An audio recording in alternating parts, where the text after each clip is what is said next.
Ito po, ngayon ay ako ay nagpipitura. Ito po. Yan, pinipitura ko po. Pinuti ko muna sila para po pare-parehas sa kailang kulay. Yan. Diba? Nagsisimula pa lang po ako.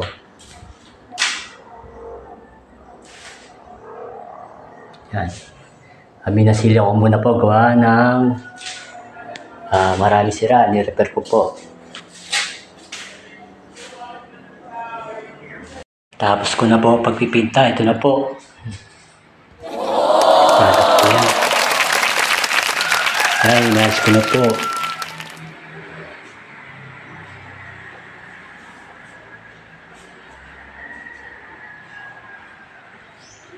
Wala pong kwarto to. Ito po yung dalawang kwarto. Ay kinuha po ng ate ay kinuha po isa. Kaya pinapitura ko sa akin po. Yan po.